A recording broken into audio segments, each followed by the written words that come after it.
Ma'am Elma Asagro noindang nang muntik makita si Sky sa live, Sky ipinagmalaki sa mga nanonood. Mabait na siya ngayon.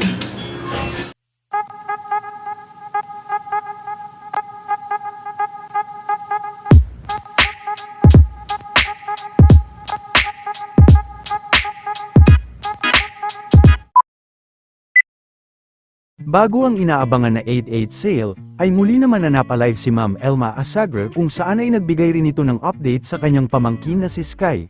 Ayon din kay Ma'am Elma ay nag-aaral na umano ito ng mabuti. Tila noindang din si Ma'am Elma nang muntik makita si Sky sa live dahil bawal umano ito.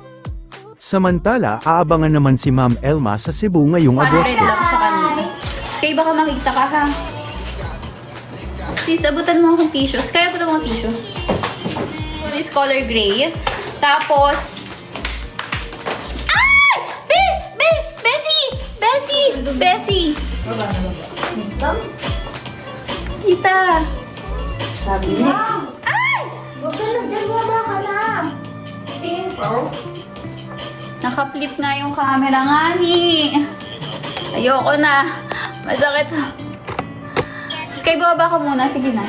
Naka-flip nga yung camera, hindi pwede. Baka nag-iinit ka ba? Madalas, meron na pang kapit. Bla. Ba't yun? Nagsuklay ka na? Gawin mo niya sa i-review mo. Dito ka sa tabi ko, tutulungan kita. Sino tuturo sa'yo? Si mami mo ako. Ang ganda mo. Ano? Alam. Pogi. Ganda. Alam. Dito ako matutulog ulit. Alam. Lumapas ba? Ay, hindi pa. Review ka na. Shout out. Shout out daw sa inyong lahat. Sabi ni Sky. Sabi ko. Ay, hindi pwede. Naka-live ako. Hindi nga. Aabot ka dito. Ayaw ka dito, men. Dahan-dahan ka bang... Basket number 1 niya. Po! Gugupitan ko yung hair mo? Yung bangs? Mamaya. Ay, 12 po. Eh, bukas na lang. Gusto mo bukas na lang? Okay.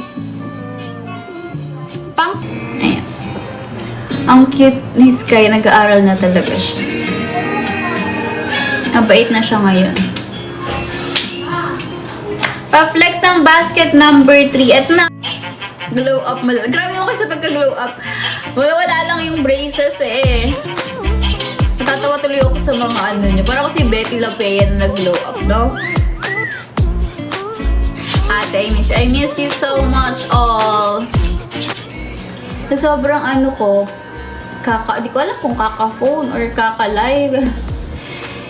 Nagkakaroon ako ng ano, yung ugat ko super red. Ang dami ko salamin guys, may astigmatism kasi ako eh. Pero tamad kasi ako magsalamin. Pero kasi bigat-bigat eh. Hirap ako mag-drive sa gabi guys kasi yung ilaw super sabog niya talaga. Pero may mga glasses ako. Ilan pa nga yung glasses kung pinagawa kasi gusto ko iba-iba yung